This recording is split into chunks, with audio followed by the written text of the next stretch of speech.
Good morning students.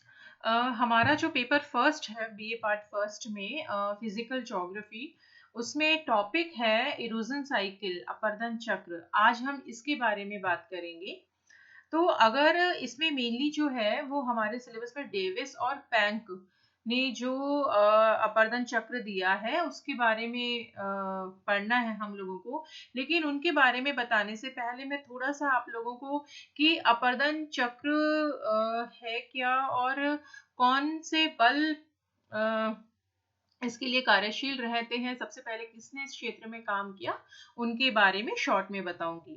तो सबसे पहले जो जेम्स हटन हुए हैं वो स्कॉटिश भूविज्ञान वेता थे। उन्होंने सन 1785 में भूविज्ञान के क्षेत्र में चक्रीय पद्धति का अवलोकन किया। ठीक है। और उन्होंने कहा कि न तो आदि का कोई लक्षण है और न अंत का कोई भविष्य है। और इसी आधार पे उन्होंने अपने एक रूपतावाद के सिद्धांत का प्रतिपादन किया है। कई बार किसी कॉम्पिटिटिव एग्जाम में बहुविकल्पी जो प्रश्न आते हैं उसमें ये पूछ लिया जाता है कि एक रूपतावाद का सिद्धांत जो है वो किसने दिया है, या न तो आदि का कोई लक्षण है और न अंत का कोई भविष्य है, ये किसके द्वारा कहा गया है।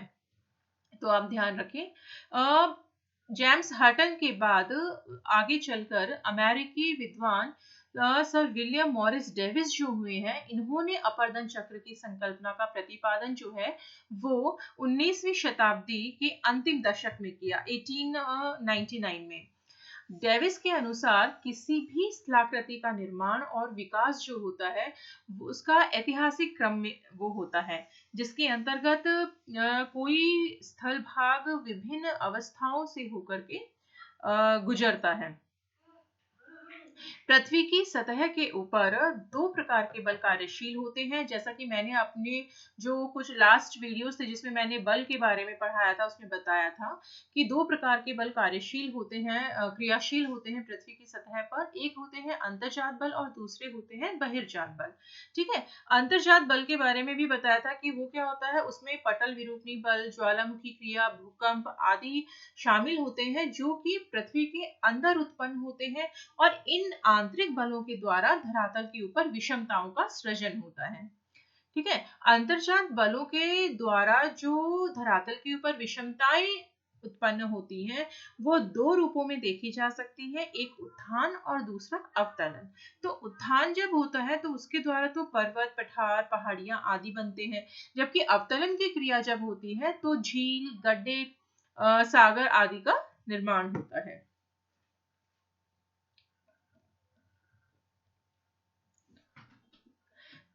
ये तो बात हुई अंतर्जात बल की।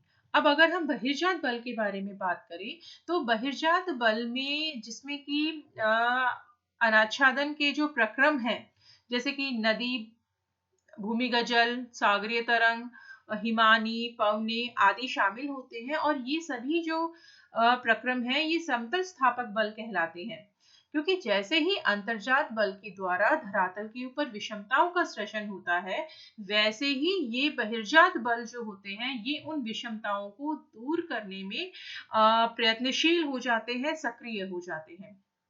और अंततः उस भाग को ये समतल प्राय मैदान में परिवर्तित कर देते हैं।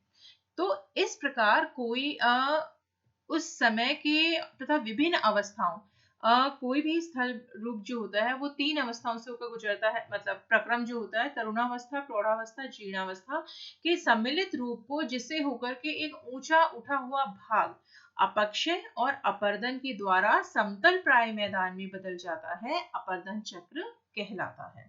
ठीक है। इस अपरदन चक्र के लिए विभिन्न भूगोलवेताओं ने अलग अलग शब्दावली का या नामों का प्रयोग किया है। जैसे डेविस महोदय जो है, इन्होंने अपरदन चक्र के लिए भौगोलिक चक्र यानी ज्योग्राफिकल साइकिल शब्द का प्रयोग किया है।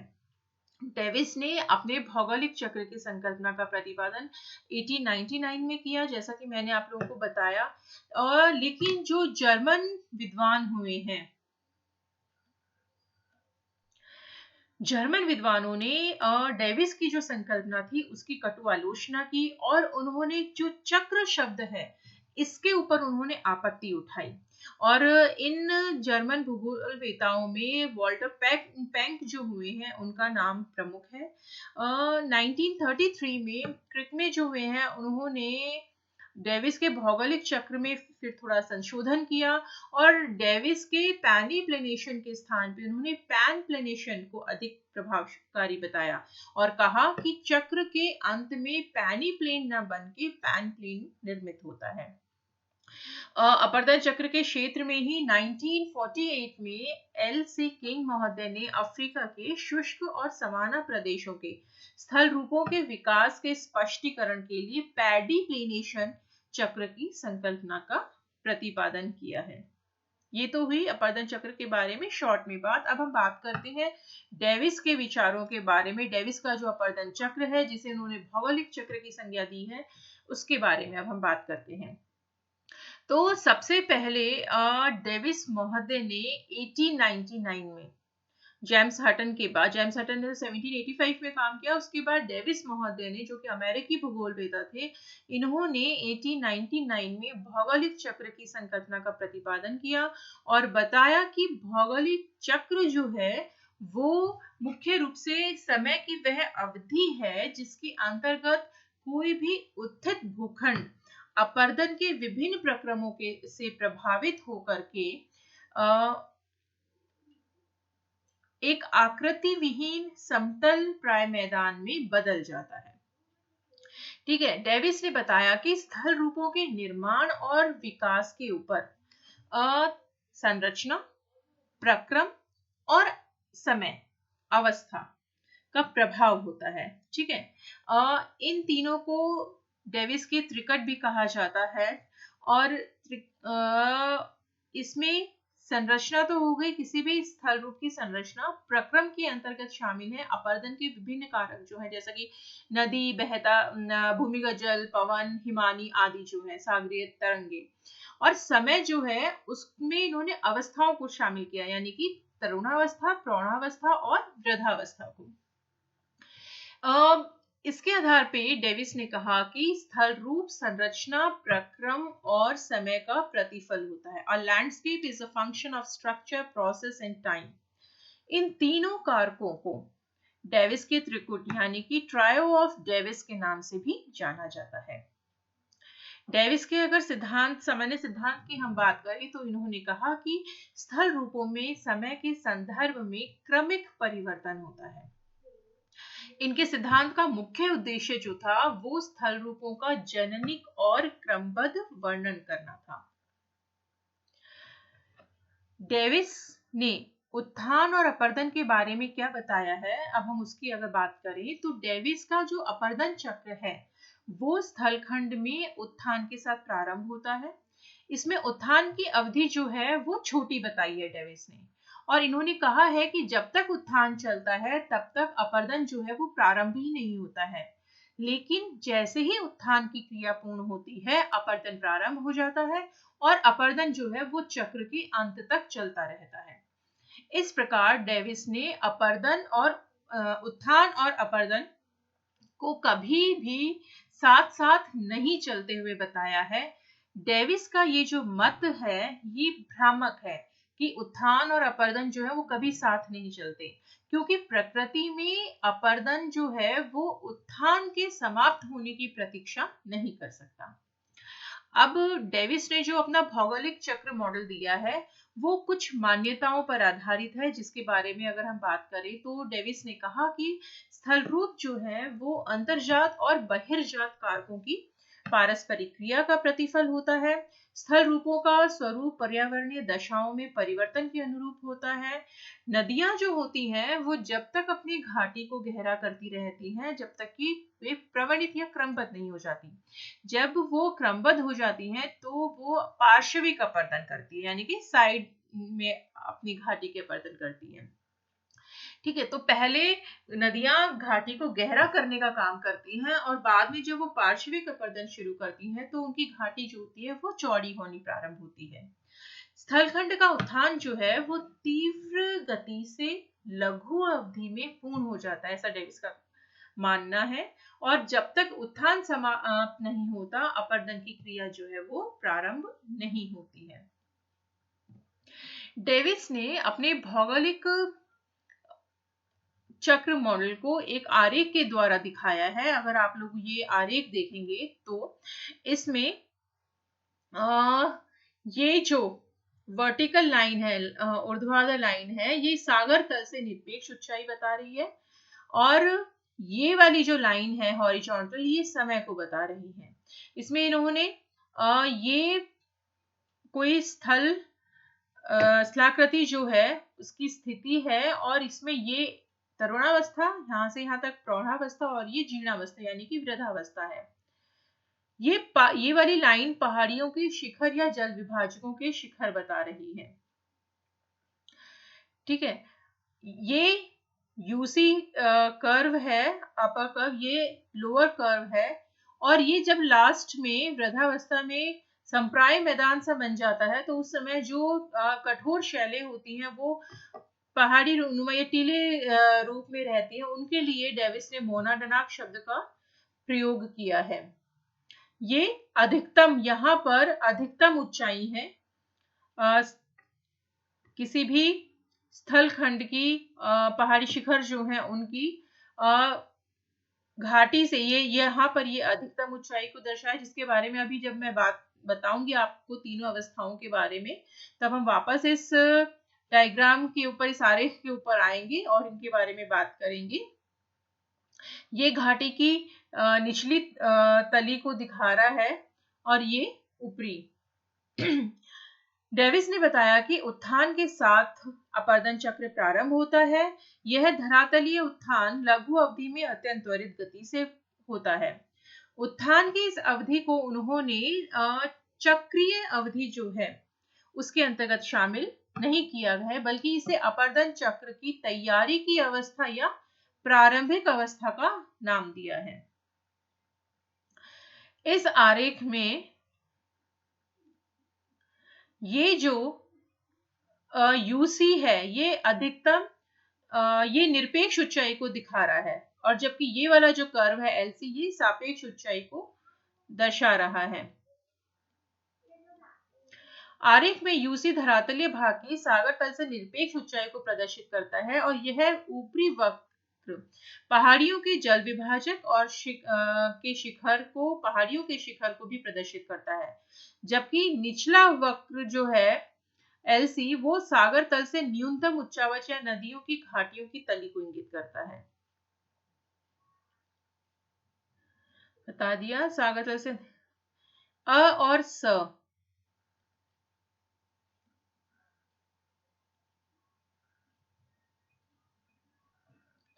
ये वाली जो लाइन है ये प्रारंभिक निरपेक्ष ऊंचाई को दिखा रही है, ये अधिकतम निरपेक्ष ऊंचाई को दर्शा रही है।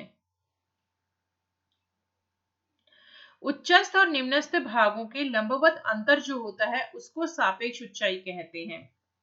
यानी कि यूसी में से और एलसी का जो अंतर है, यानी कि उच्चतम वक्र और न्यूनतम वक्र के बीच का जो अंतर है वो सापेक्ष उच्चावच कहलाता है, जबकि अधिकतम निरपेक्ष ऊंचाई जो है वो ये वाली लाइन जो है ये निरपेक्ष ऊंचाई को दिखा रही है, और ये वाला जो गैप है यूसी एंड एलसी में, ये सापेक्षिक ऊंचाई को दर्शाती है। कभी भी नदी जो है वो नदी आधार तल से नीचे अपनी घाटी को गहरा नहीं करती है। य और र जो है वो अधिकतम सापेक्षिक ऊंचाई को दर्शा रहा है। यहाँ पर ये य और र, ये वाली जो मैंने आपको बताया, ये अधिकतम सापेक्षिक ऊंचाई यहाँ पर है, ये प्रारंभिक निरपेक्ष ऊंचाई है और ये प्रारंभिक सापेक्ष ऊंचाई है।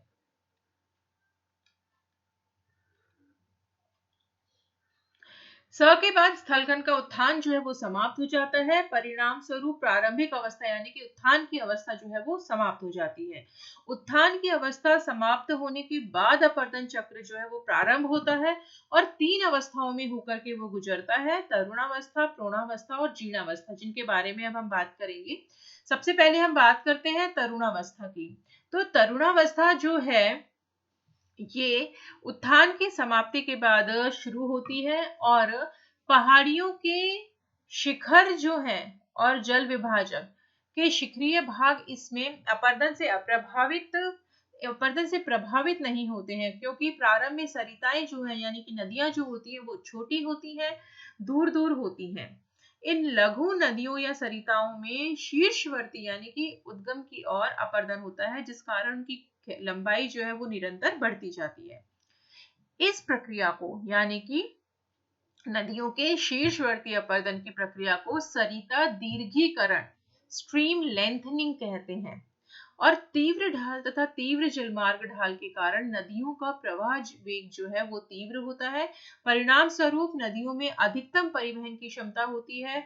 नदियां बड़े बड़े शिलाखंडों के माध्यम से जल गर्तन करती यानी कि नीचे छोटे छोटे गड्ढे से बनाती हुई चलती हैं और अपनी घाटियों को लंबवत अपरदन के द्वारा वो गहरा करती हैं। नदियों के द्वारा अपनी घाटी को गहरा करने की जो क्रिया होती है वो घाटी गर्तन वैली डीपनिंग कहलाती है, जबकि नदी का आगे की ओर यानी शीर्षवर्ती अपरदन जो होता है वो सरिता दीर्घीकरण यानी कि स्ट्रीम लेंथनिंग कहलाती है। इस प्रकार नदियों की घाटियां जो होती हैं वो तरुणावस्था में संकरी होती हैं, गहरी हो जाती है।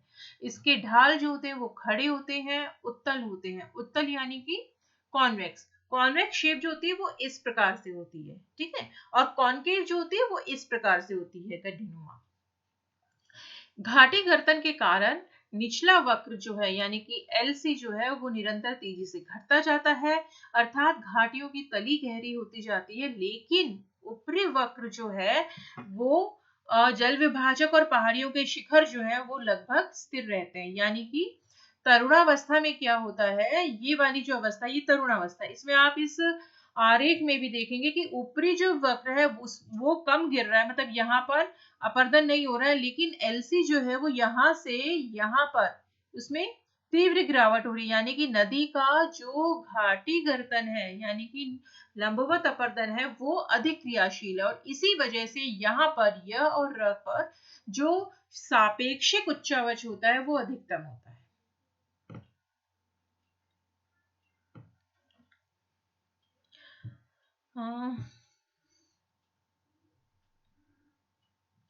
तरुणावस्था की जो विशेषताएं हैं अगर हम उनको देखें एक एक करके, तो इसमें निरपेक्ष उच्चावच स्थिर रहता है, क्योंकि नदियां जो है वो पार्श्विक अपरदन नहीं करती है, वो केवल लंबवत अपरदन करती हैं, और पहाड़ियों के शिखर या जल विभाजकों के शिखर जो होते हैं वो अपरदन से अप्रभावित रहते हैं।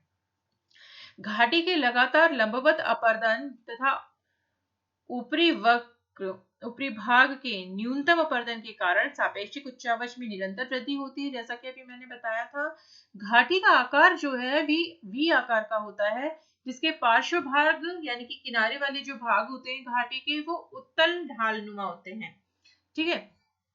और इस तरह गॉर्ज और कैनियन का निर्माण होता है तरुणावस्था में। नदियों की अनुदैर्ध्य परिच्छेदिका में उच्छलिकाएं रैपिड्स जो होती हैं तथा जलप्रपात होते हैं, जो समय के साथ तरुणावस्था के अंत में समाप्त से हो जाते हैं। अब दूसरी अवस्था आती है प्रौढ़ावस्था। प्रौढ़ावस्था में क्या होता है कि जैसे प्रौढ़ावस्था शुरू होती है, नदियां जो होती हैं वो पार्श्विक अपरदन यानी कि अपनी घाटी की साइड में अपरदन प्रारंभ करती हैं, लेटरल इरोशन शुरू हो जाता है। और घाटियां जो होती हैं अभी तो वो संकरी थी क्योंकि वो लंबवत अपरदन कर रही थी, लेकिन जैसे ही वो पार्श्विक अपरदन यानी साइड में भी अपरदन शुरू करती है प्रौढ़ावस्था में, तो घाटियां जो होती हैं वो चौड़ी होना शुरू हो जाती हैं। इस क्रिया को घाटी का चौड़ा होना भी कहते हैं। घाटी का चौड़ा होना निहायत कम हो जाता है, घाटी का गहरा होना निहायत कम हो जाता है, क्योंकि नदी अब लंबवत अपरदन कम कर देती है और पार्श्विक अपरदन शुरू कर देती है। पहाड़ियों और जल विभाजकों का भी अपरदन प्रारंभ हो जाता है। परिणाम स्वरूप ऊपरी वक्र जो है यूसी उसमें गिरावट आने लगती है, यानी कि निरपेक्ष उच्चावच कम होता जाता है। इस तरह निरपेक्ष और सापेक्ष उच्चावच दोनों में कमी आती है। पार्श्विक अपरदन के कारण तरुणावस्था की जो वी आकार की घाटी होती है वो चौड़ी होने लगती है। नदियों का प्रवाह जो है उसमें कमी आती है, उसकी गति में उनकी परिवहन क्षमता भी कम हो जाती है, जिसके कारण घाटी गर्तन जो होता है घाटी का गहरा होना वो कम हो जाता है। लेकिन पार्श्विक अपर्दन के कारण घाटियों का चौड़ा होना अधिक सक्रिय रहता है। ये तो बात हुई प्रौढ़ावस्था की। अब नदी अपर्दन की जो तीसरी और अंतिम अवस्था है जीर्णावस्था, उसको हम देखते हैं। जैसे ही निम्नवर्ती या लंबवत अपर्दन यानी कि घाटी गर्दन का स्थगन हो जाता है, यानी वो समाप्त हो जाता है, तो जीर्णावस्था प्रारंभ हो जाती है। यानी कि प्रौढ़ावस्था में घाटी गर्दन, उसका लंबवत अपर्दन तो होता है लेकिन वो बहुत कम हो जाता है, उसका पार्श्विक अपर्दन ही अधिक होता है। लेकिन जीर्णावस्था शुरू होते होते नदी का जो घाटी गर्दन होता है वो बिल्कुल ही समाप्त हो जाता है।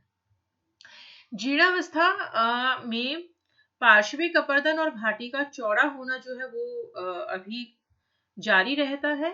इसमें जल विभाजकों के आकार में अधश्य यानी कि कमी आने लगती है और पृष्ठवर्ती अपर्दन के कारण उनमें कमी आती है। परिणाम स्वरूप ऊपरी वक्र जो है वो तेजी से गिरावट आने लगती है उसमें, और निरपेक्ष उच्चावच तेजी से घटने लगता है। इस अवस्था में निरपेक्ष और सापेक्ष उच्चावच दोनों न्यूनतम होते हैं।